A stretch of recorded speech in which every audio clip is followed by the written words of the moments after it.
أعوذ بالله من الشيطان الرجيم بسم الله الرحمن الرحيم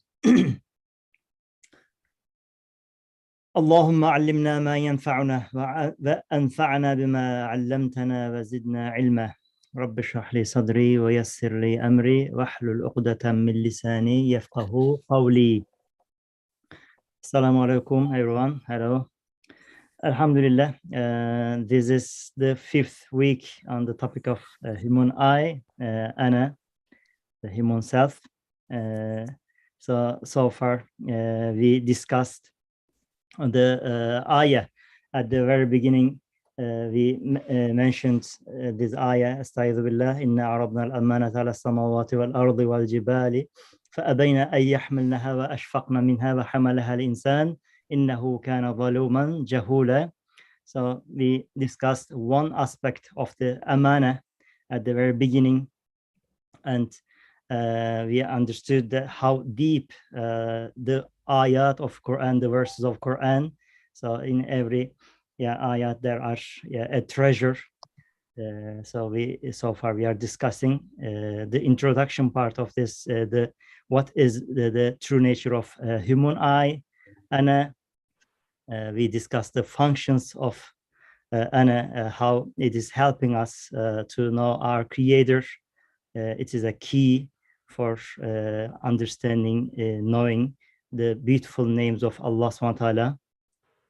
So after this introduction today, hopefully we will, inshallah, discuss the fruits and results of the human eye. So also we will discuss two lines of thoughts originating from the human eye. One is the prophethood, the line of prophethood, and the line of philosophy, inshallah. Today, our panelists are joining from UK and US again, inshallah. Dr. Colin Turner from Durham, UK, and Dr. Mustafa Tuna from Durham, North Carolina, USA, United States. Welcome, we say, our panelists, speakers, inshallah. Assalamu alaikum. Salam. So we are reading from the Risale-i Nur Collection by Bediuzzaman Said Nursi, the words, the 30th word we are reading. Inshallah, we will continue reading inshallah, the topic. So far we discussed the introduction part. Inshallah, I will read, then we will start discussing, inshallah, the two lines originating from the Ana, human eye. If you have understood the introduction, come, let us enter upon the truth. Consider this: in the world of humanity, from the time of Adam up to now, two great currents, two lines of thought have always been and will so continue. Like two mighty trees, they have spread out their branches in all directions and in every class of humanity. One of them is the line of prophethood and religion, the other the line of philosophy in its various forms. Whenever those two lines have been in agreement and united, that's to say, if the line of philosophy, having joined the line of religion, has been obedient and service to it, the world of humanity has experienced a brilliant happiness and social life. Whereas when they have become separated, goodness and light have been drawn to the side of the line of prophethood and religion, and evil and misguidance to the side of the line of philosophy. Now, let us find the origin and foundations of those two lines. The line of philosophy that doesn't obey the line of religion, taking the form of a tree of Zaqqum, scatters the darkness of ascribing partners to Allah and guidance on all sides. Misguidance, sorry. Scatters the darkness of ascribing partners to Allah and misguidance on all sides. In the branch of power of intellect, even it produces the fruit of atheism, materialism, and naturalism for the consumption of the human intellect. And in the realm of the power of passion, it pours the tyrannies of Nimrud, Pharaoh, and Shaddad on humankind. So there's a footnote here. It was the swamp of naturalist philosophy that gave birth to idols and established goddesses in the heads of the ancient Greeks that nourished and nurtured Nimrods and Pharaohs. It was again that same naturalist philosophy that produced the philosophies of ancient Egypt and Babylon, which either reached the degree of magic, or since they were represented by the elite, were considered to be magic by the people generally. Most certainly, if man doesn't perceive the light of Allah Almighty because of the veil of nature, he will attribute divinity to everything and will thus cause himself nothing but trouble. And in the realm of power of animal appetites, it nurtures and bears the fruit of goddesses, idols, and those who claim divinity.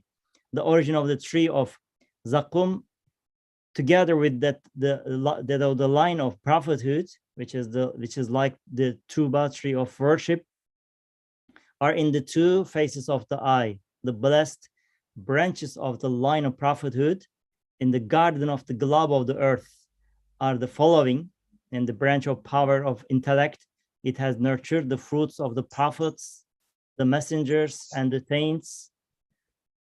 In the branch of power of repulsion, it has resulted in angelic kings and just rulers. And in the branch of the power of attraction, it has resulted in people of good character and modest and beautiful manner, both generous and gracious. So the line of prophethood has shown how humankind is the most perfect fruit of the universe. So, so far we can discuss this part, two lines of thought until the end of that part. I am inshallah turning to our speakers. Would you like to have an introduction to this lines of thoughts? Khalil Hocam, would you like to jump in first? I think before we get really into the meat of this, and I see that someone in the chat has asked a question about the historical antecedents of prophethood and philosophy, and when has the line of philosophy been in thrall of the line of prophethood. And I think maybe Mustafa is probably better placed to answer that question. Actually, I'm throwing it to him. But I think before we get there, we need to disentangle certain strands of Nursian thought, which seem here, although it's very coherent, there are certain notions which have come together, and I think they need to be prized apart slightly before we go any further. And one is this notion of, or basically, Nursi has adapted Aristotelian virtue ethics, basically. And you will have heard, as Brother Jasmi was reading, talking about the power of the intellect, power of passion, the power of repulsion, and so on. And this is basically taken from Aristotle's Nicomachean Ethics. And basically, it is a discussion on human virtue and the fact that there are groups of virtues which, if they are in position of extremity, if they are in an extreme position, they always cause problems. So basically, we are looking at the notion of a golden mean between extremes. And this is articulated in Arabic as the middle way between excess and deficiency, ifrat and tafrit. And Ustad Nursi discusses this. I think in Isharatul Ijaz, there is a lengthy discussion. He talks about three main passions or forces. And the translations for these are all over the place, so please forgive me. The power of animal appetites, which is Quwweh Shahwiyya, which is about how we attract benefits. as human beings. Then there is the power of savage passion or animal passion, which is about how we repel harm. And then there is the power that we have, which is known as which is, of course, the power of reason. It's been translated as the power of angelic intellect in Isharatul Ijaz, I think, which is about the ability to distinguish between benefit and harm. Now, each of these powers can be in a position either of ifrat, excess, or deficiency. And of course, the key is to try to navigate a middle way between these extremes. And of course, that middle way is a position of moderation. And of course, it aligns with Sirat al-Mustaqim. Actually, Ustad describes this as Sirat al-Mustaqim. So the middle way in each of these virtues is the way of moderation. And when all three of these powers are moderated in such a way that there is neither excess nor deficiency, then the end result is justice, is adl. And adl means everything being in its proper and rightful place. So Sirat al-Mustaqim is the straight path, it's the path of justice, and it's the middle way between excess and deficiency. Now, the problem is that our ana, when it is in a position of, how can we say, weakness, it can vacillate between excess and deficiency. It can swing. The pendulum of ana, when it is in the, nafs al-amara, can swing between ifrat and tafrit. So that's one thing. The second thing, that how it swings between these two depends on how the ana with the nafs is reading the creation. Now, the creation, as we've said before, can only be read properly in one of two ways, either as something which is self-referential, which Nursi calls ma'na ismi, or as something which is other indicative. In other words, something which is pointing to God. We can't get into a lengthy discussion about this, but basically, Ma'na Esmi, Ma'na Harfi are the only two ways of reading creation. One of them is faulty, one of them is flawed, the other is the way of pointing to the transcendent. So all of these are factors which determine our growth and the path that we take. And then there is another binary, which is the binary of the line of prophethood and the line of philosophy. And hopefully Mustafa will pick it up from here. The line of philosophy basically is that line of thought which is depending solely on human reason as its criterion of right and wrong and correct action, without any help from revelation. Whereas the line of prophethood is about revelation and reason together. In other words, reason takes its cue from revelation, basically. And what he's saying here is that humankind has been able to prosper whenever the line of philosophy, in other words, the human reason, human intellect, has taken its cue from revelation, basically. So there are all these different aspects, all these different strands of Nursian thought, all, sort of entangled together. And I say entangled, and don't think that I'm saying that this is a jumbled passage. It's not. It's just that there are 3 or 4 different strands of thought and concepts and notions which have come together in these 3 or 4 very, very succinct and cohesive passages. Thank you very much. Thank you, Hocam. So one part of the question, brothers asked, when philosophy served religion and when philosophy diverged from religion, any example, anything comes to your mind, Hocam, regarding this, examples? Sorry, is that addressed to me? Yeah, Hocam, before passing to Mustafa, Hocam. I'm not sure about sort of historical periods, whether we can talk in terms of historical periods, but whenever on an individual level in Muslim scholarship, whenever a scholar, for example, even a philosopher, was taking his cue from revelation, or was factoring in revelation as something that has to be taken into account, and has primacy over reason to an extent.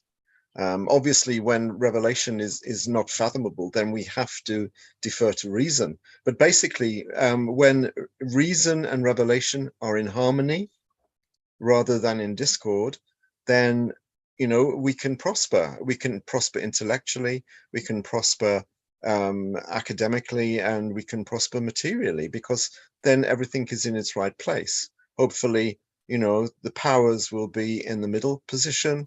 It will be the golden mean, an issue of the golden mean. Anna will be working properly, will be reading the creation with the mindset of Manay Harfi, and it will be Sirat al-Mustaqim in every way, shape, or form.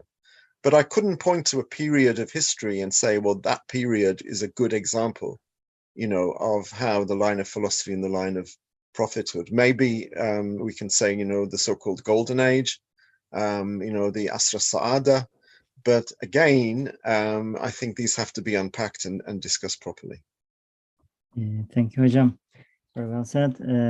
Inshallah, we can get Mustafa Hocam's point in that aspect for the questions and for the two lines of thought. Mustafa Hocam. Assalamu alaikum tekrar. Well, Colin Hocam laid out such a vast ground for us. I'm not sure where to start, but maybe going straight to the, well, actually, I want to say this first. The discussion of Ana in the Risale-i Nur, or more broadly in the works of Ustad, is not only in the 30th word, and it's not only in places where he specifically refers to Ana. Ana is a nomina, it's a title in a sense for some reality that he recognizes, and in different places he talks about it in different ways too. And these are not all exactly the same, but all related to the same reality. So one of the first or earliest discussions is in the treatise called Nokta, and there he refers to it as Wijdan. And when he talks about Wijdan, conscience, and he says that it is a Shariat Fitriya, right? It is a Sharia built into the innate human nature, which, like a compass, shows what is what. And there he talks about it as this focal point where everything converges in existence. So when Colin Hocam was talking about all these various things that converge in this treatise, that came to my mind. That's because Ana is the focal point for many things, and as a result, the articulation of, or the explanation of its reality and functions and fruits and so on and so forth brings lots of things together and becomes difficult to talk about. Now, more specifically regarding the question of philosophy and prophethood, maybe we can think of it this way. The word philosophy, as I'm sure many of you know, comes from the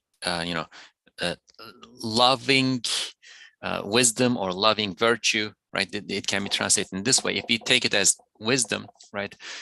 Wisdom is related to justice, as Colin Hocam defined justice, putting everything in its proper place. But wisdom comes first, in the sense that it is the knowledge of where everything belongs to, and if things go out of place for some reason, justice comes and puts it back in its place. So but they are hand in hand. So in that sense, we can think of wisdom as the knowledge of where things belong to in existence, right? Not in terms of like where they belong to on your desk, but in their relations. And when we understand where they belong to, we also understand their functions and purposes.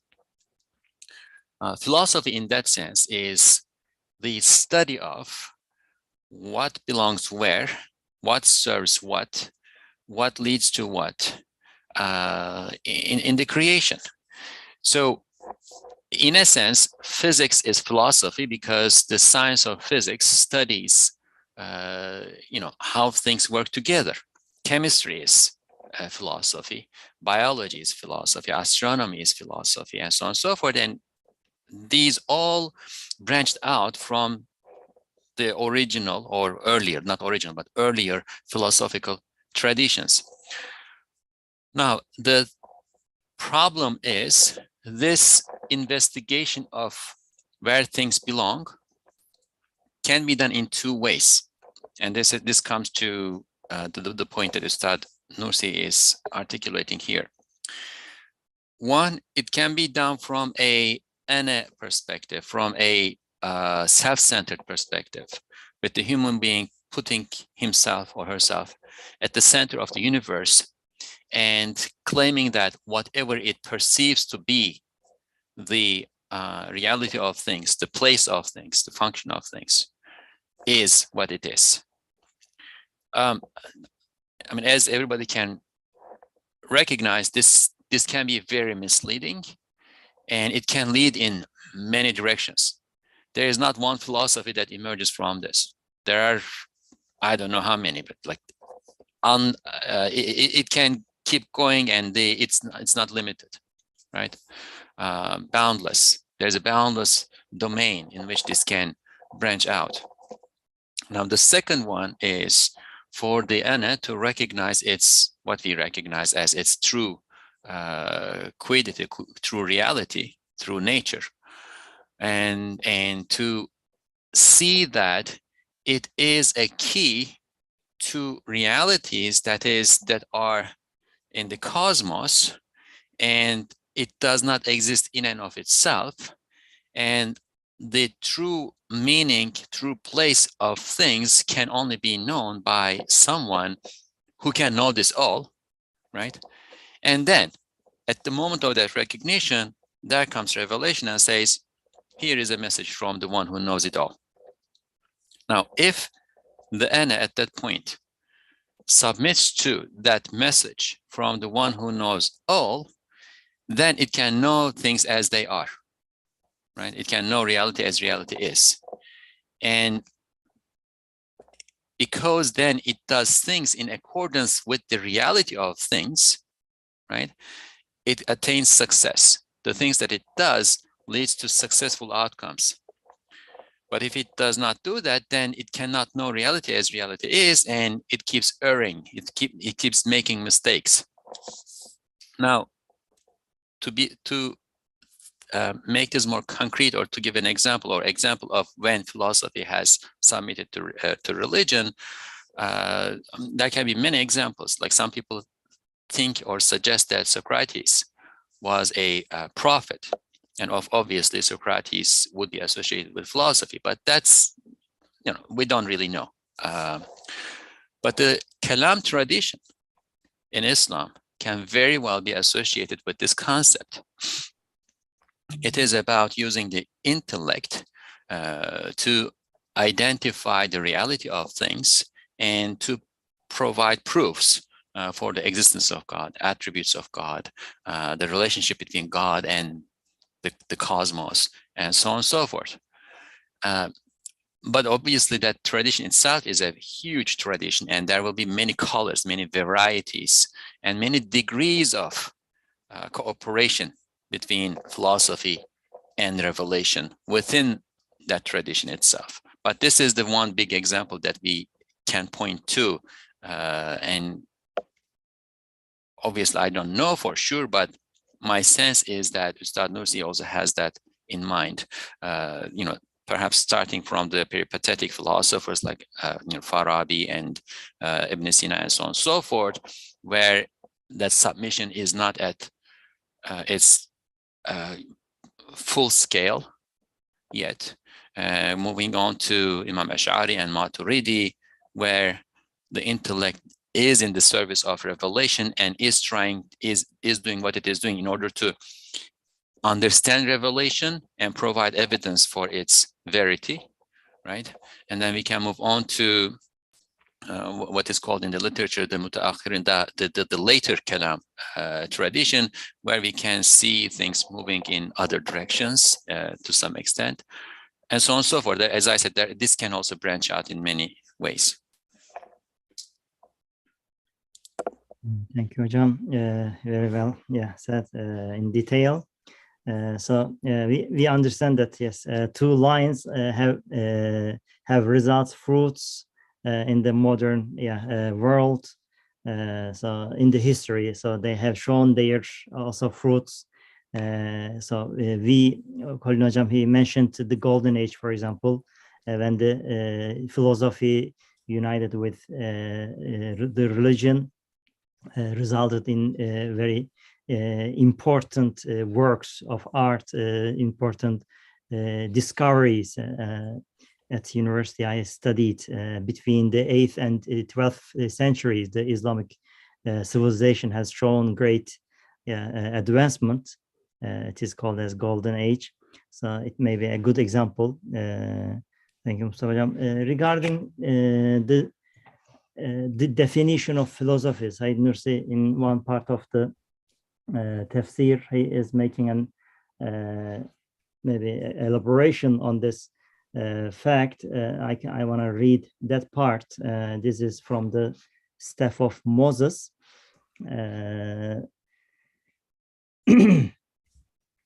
Now that the Risale-i Nur is being duplicated by machine and spreading generally, and many school children and teachers who study modern science and philosophy are holding fast to it, there is a point that needs explanation.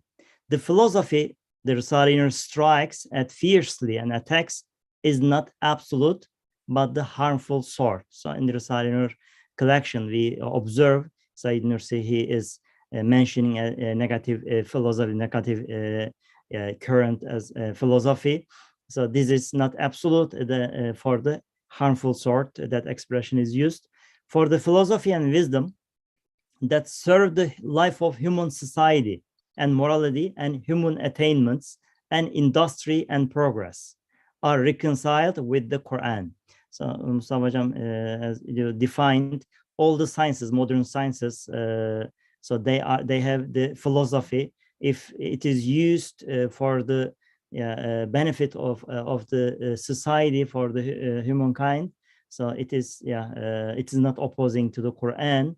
So it is in peace with the Quran. Such philosophy serves the Quran's wisdom and doesn't oppose it. This sort, the Risale-i Nur doesn't bother with. As for the other sort, since it both leads to misguidance, atheism, and the swamp of nature, and is the cause of vice and dissipation, immorality, heedlessness, and misguidance, and since with its spellbinding wonders, it opposes the Quran's miraculous truth, Risale-i Nur attacks and deals slap at it with the powerful proof in the comparisons contained in most of its parts. It doesn't attack beneficial, rightly guided philosophy. So here, I want to ask a question regarding our topic. Here, Said Nursi is saying that it's spellbinding wonders. How would you understand these expressions? It is, as far as I understand, the root of the question is this: the naturalist philosophy is causing this spellbinding wonders. It is the fruit of the naturalist philosophy.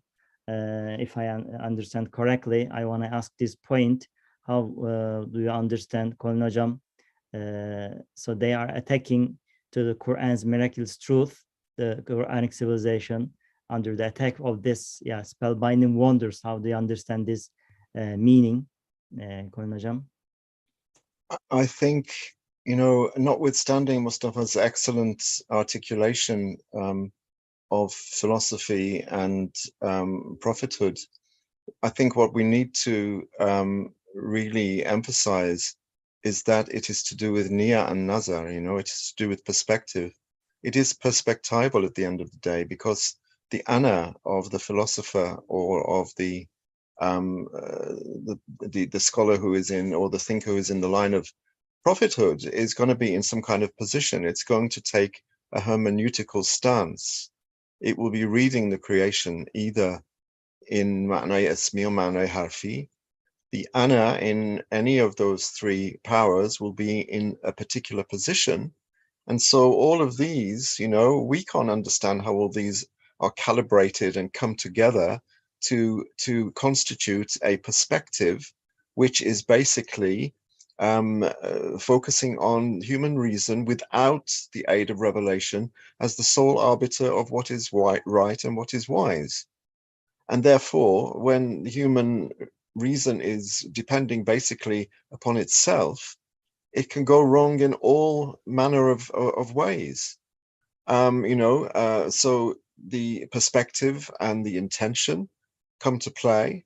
And as it says here, if you are looking at the book of creation as something which has no author, if that is your starting point, if that is your premise, if your premise is that, you know, it can't be created in the same way that a watch can be created, to allude to William Paley's watchmaker example, because it's a human artifact, but the nature is natural, you know, this is a lot of people's starting point, then clearly that is going to lead to misguidance, atheism, and what he calls the swamp of nature. Because all of those virtues are going to be either in positions of excess or deficiency, and therefore everything is going to be out of sync. So it's not simple, you know. It's a whole framework. It's a whole concatenation of different emotional causes, of different psycho-spiritual causes that builds this kind of mindset. It's not black and white. There's a lot of gray there. But basically, if you want to reduce it, it just comes down to revelation against reason, where reason is in a position of indignation and aggression against revelation, because it's revelation, it rejects revelation. And therefore, it's clear that the line is going to sort of start to veer away.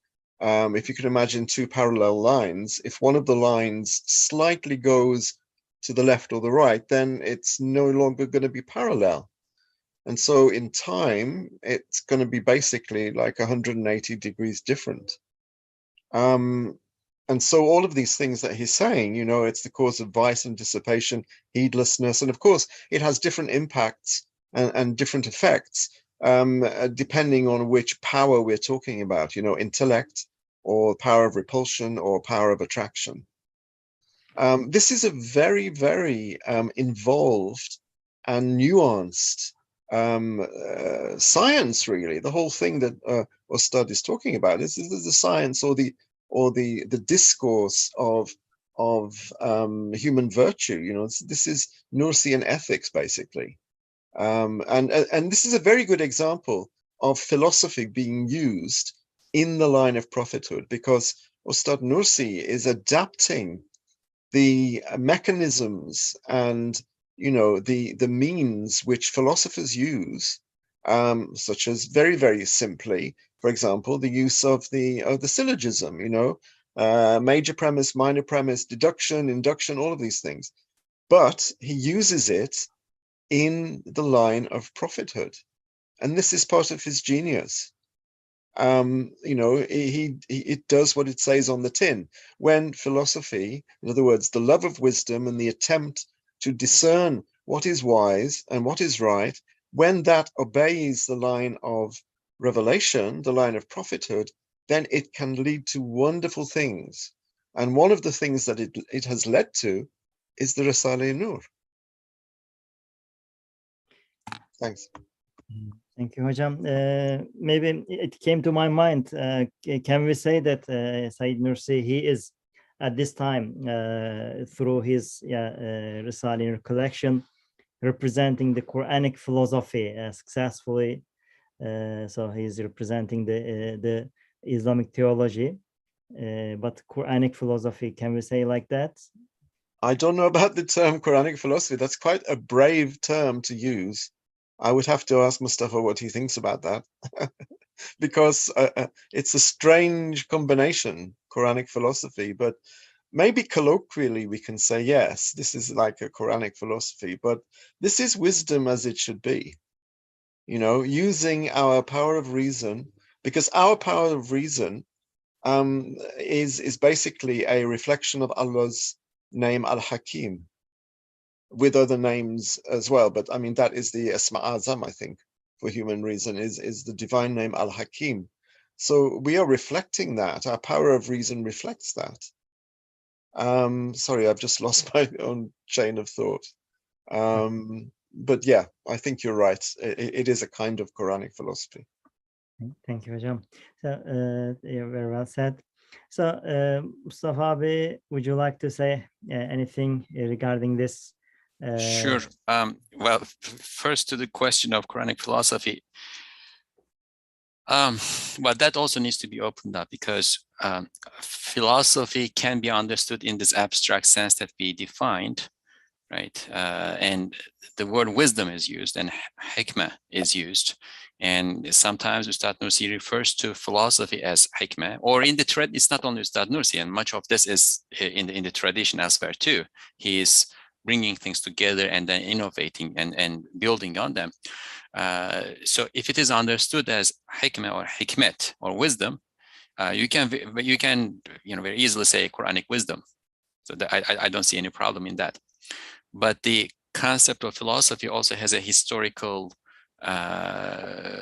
pedigree, and there it is a whole tradition, networks, relations, and so on and so forth. And I would be hesitant to use the concept of like the term Quranic philosophy in relation to that, because that would mean something like taking the tradition and fitting the Quran into it.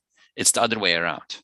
The tradition comes under the service of the revelation. So revelation is bigger and broader and more accurate, and only aspects of philosophy, or only the aspects of that tradition that are in accordance with reality as reality is, can be subsumed under the under revelation. Going back to that question of spellbinding wonders, I'm thinking that we may first need to have a definition of, or an understanding of, what progress means. I don't have the text in front of me, so I can't remember now what word Ustad Nursi used precisely, but when he says, whenever philosophy submitted to revelation, that leads to human progress, right? So that notion of good things happening to humanity, that does not mean going to the moon, or building airplanes that can carry 600 people from one continent to another, or so on and so forth. I mean, the examples that he gives in there as Nimrud, Pharaoh, and Shaddad, right? We can think about those.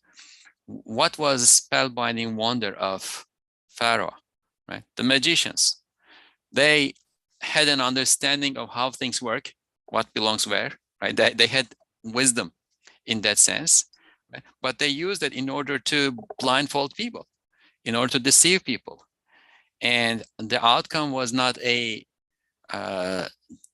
just society that led its members to felicity in this world and in the hereafter, but rather an oppressive society that led its members to either a deceptive sense of felicity, not felicity, but deceptive sense of felicity for a small minority that then ended up with huge torment in the hereafter, or a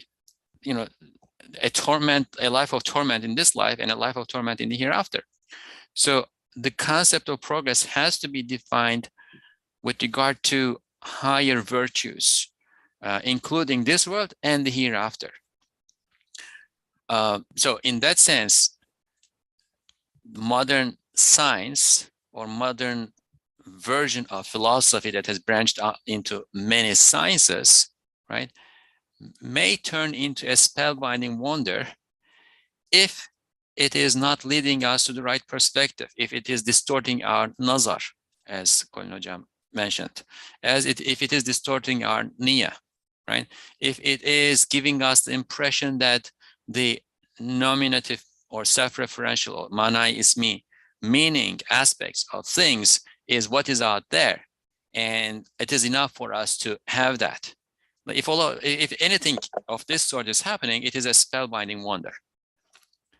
But if it is helping us recognize more and more of the artifacts of our Creator and to be inspired with His awe, if it is helping us to have a higher sense of His glory and so on and so forth, by recognizing that the universe is not limited to what we observe with naked eye out there, the moon and a few spheres beyond that, as philosophers thought early on, but it goes all the way, 14 billion light years and so on and so forth. Right? This is an expanded version of contemplation.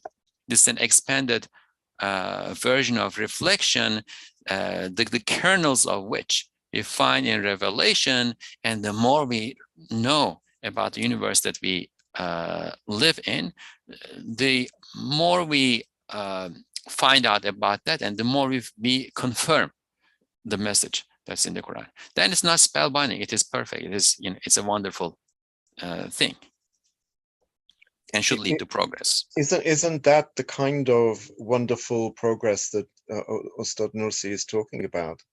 It's actually progress it's psycho-spiritual progress. It means that human beings have the option to reflect properly because they're being given the right message by the scholarly elites. For example, I think you would agree, Mustafa Hoja, that the magicians at the time of Pharaoh are basically the analogues of the scientists today, the vast majority of scientists who don't believe.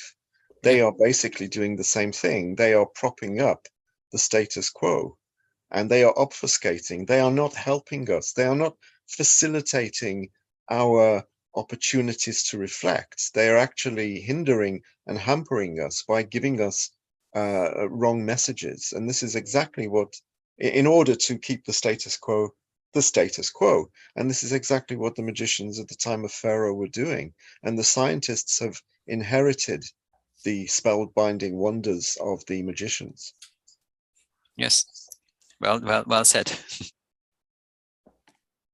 Thank you, Mustafa Hocam. Alhamdulillah. So we understand that these two faces of as we came to that point while discussing these two lines of prophethood and philosophy. They born the branches of all kinds of prophetic and philosophic branches. So at the very beginning we discussed the two faces of the human eye. Maybe we will skip that part. We have a lot to discuss. In fact, in every sentences, maybe we need another 5 weeks. We will not able to finish this topic, very deep, profound topic.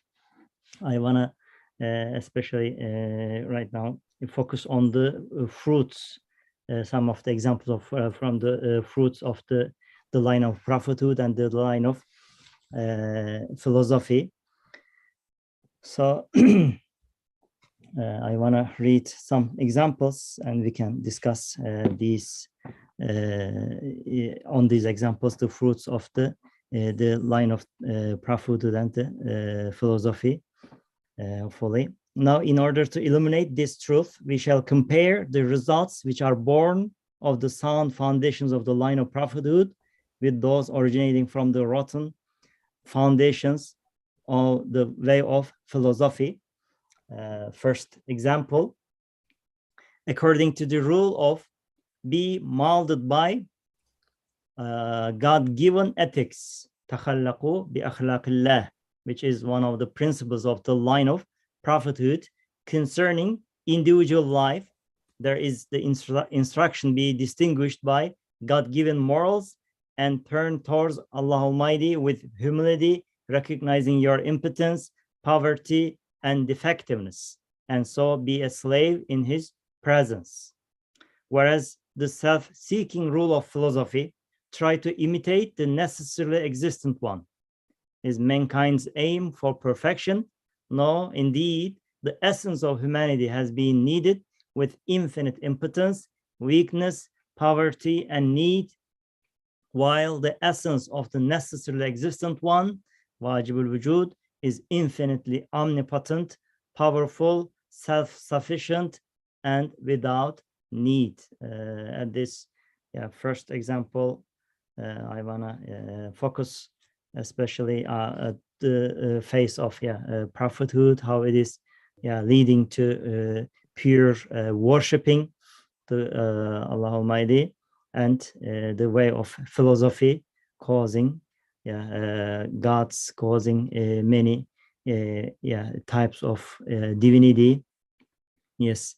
Anything, Kolin Hocam, you wanna share your insights? Yeah, very simply with this one, تخلقوا بأخلاق الله, how we understand it, because we are ajiz and we are faqir and we are jahul and zalum, and this creationally, that is what we are.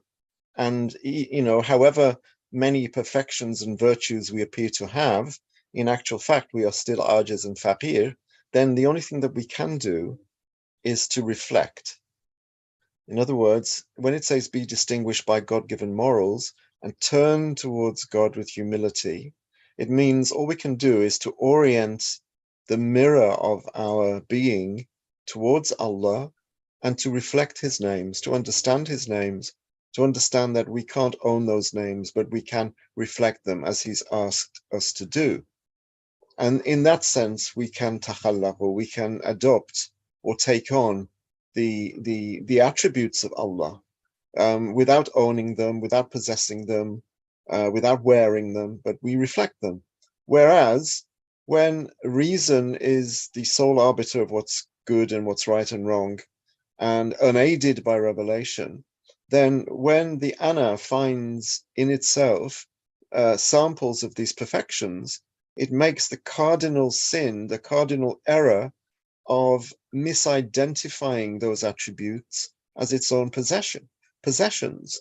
And therefore, when it finds knowledge and wisdom and all of the other things, it makes the mistake of believing that it actually owns them. And therefore, what it finds in itself, it tries to perfect, thinking that it can actually, ameliorate those names by making them better, making them more perfect, making them greater. And so, if you have knowledge, you try to improve your knowledge. And of course, as you improve your knowledge and as you become more and more knowledgeable, you become more and more hubristic and more and more arrogant, more and more territorial, and more possessive, because you think that that knowledge is actually yours. And therefore you end up, basically, even if you are a believer, trying to imitate God and trying to be like Him rather than trying to reflect Him. Tamam.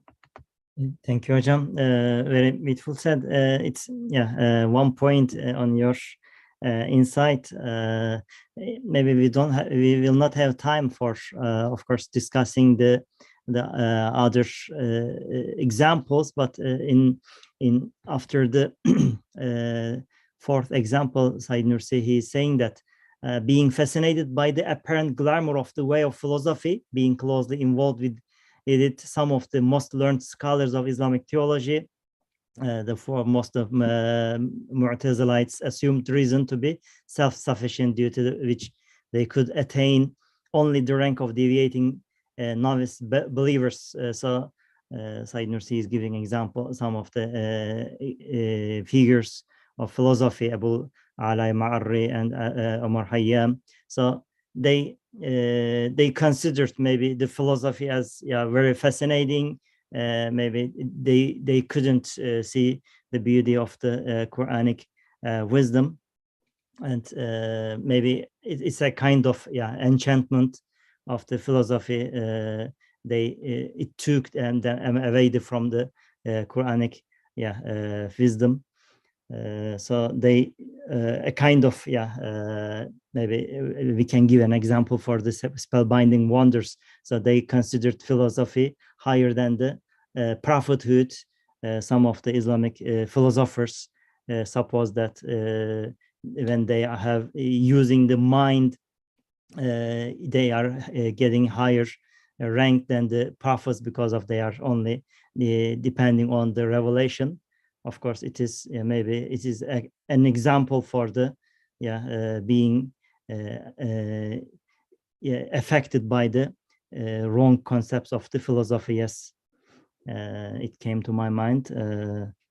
Yes, Mustafa Hocam, anything you want to share regarding this first example? Two things. I mean, just thinking about examples, and since actually one thing, I'm not going to go into the second one, but since Ustad Nursi brought up the Mu'tazilite, right? So that might be an example of how without proper or complete submission, the reliance on the intellect or the faculty of reason and supposing it to be the property of the ana and sufficient in and of itself, right, can lead to problems and mistakes. So the one idea in the philosophical tradition that came to the Kalam scholars was this concept of nature. And what I mean by that is not the concept of nature with a capital N that we use now, and sometimes Ustad Nursi refers to that too, but the origin of that in the sense that people look around and see that things are happening. One thing appears to be causing another thing, like fire appears to be burning. And they try to recognize, understand what this is. And in the absence of revelation, which would lead you to mana ismiya, the other indicative meaning, and you would see all these things as reflections of the absolute power that is manifesting itself. Instead of that, because they don't recognize that, they assume that if fire burns, there might be a nature that fire possesses, and that nature is the cause of what it is doing. So if knife cuts, the nature of knife is to cut. If the earth pulls things, if there's what we call like gravity, the nature of the earth is to pull things. So what this does is it recognizes the source power or even agency of everything that's happening in the thing that we see it in association with. So if we see gravity in association with the earth, we assume that the earth has that nature and therefore it's pulling.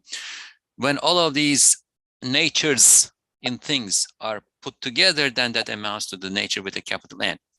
And the Mu'tazilites, not all of them, but many of the Mu'tazilites saw this in what came to them from Greek and Hellenistic philosophy and assumed that it was accurate. And they started to rely on this concept in order to explain things. Now, the problem, of course, is the ultimate human progress is actualizing and perfecting ubudiyya, worshipfulness. And to actualize and perfect worshipfulness, you have to recognize God as the absolute power. So they did not intentionally do this, but because they were not perfectly and completely submitting to revelation and putting philosophy in the service of revelation, they enter the line of thought, as Colin Hojam was mentioning, that if two lines part with 1 degree, as time goes, as they keep going, they will part a lot. They enter the line of thought that was very dangerous. So for that reason, Anna has to first and foremost recognize the primacy of it being a slave of the all-powerful and submit to the all-powerful's will, which means submitting to revelation.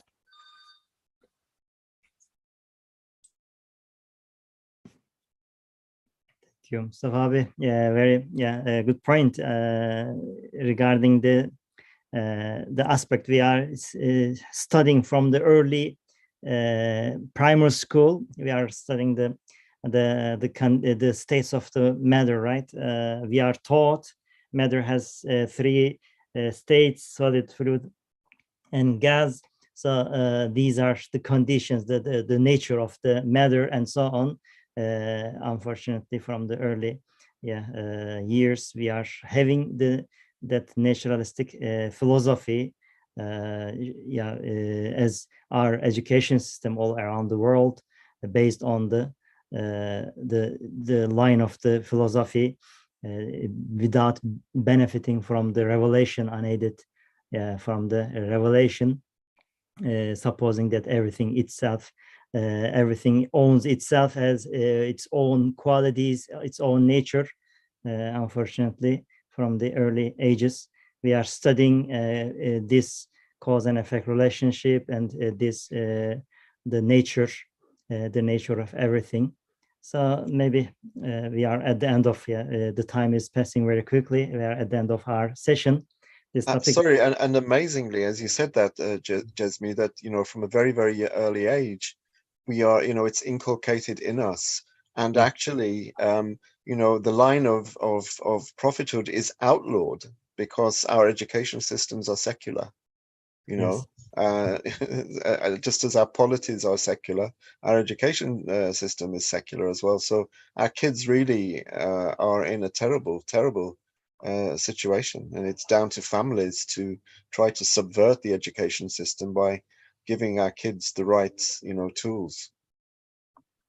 Thank you, Hojam. Yes, very unfortunately, it's an unfortunate condition for Islamic world as well. We are all Islamic world, so we are studying the same curriculum with the secular perspective. So we are at the end of our session. I want to ask our speakers and a last word on this topic of human eye. Yes, to wrap up the topic. I think we could carry on for several weeks and not come to the end of it, actually. Yes, we are referring our participants to inshallah to read the words, the 30th word. Of course, we should go maybe several weeks. And I would say, and the 11th word especially. Yes, maybe any part of the Risale-i Nur coming to this point, right?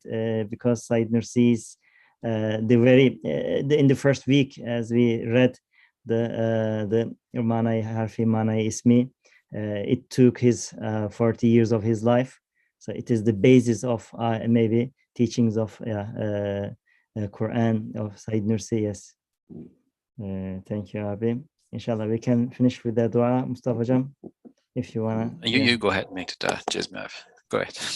سبحانك لا علم لنا إلا ما علمتنا إنك أنت العليم الحكيم وآخر دعوانا أن الحمد لله رب العالمين اللهم أرنا الحق حقا وارزقنا اتباعه وأرنا الباطل باطلا وارزقنا اجتنابه. Oh Allah, make us benefit from the right as right, see the right as the right, and see benefit from it, and see the wrong misguidance as misguidance, and avoid from it, inshallah. Lillahi al-Fatiha.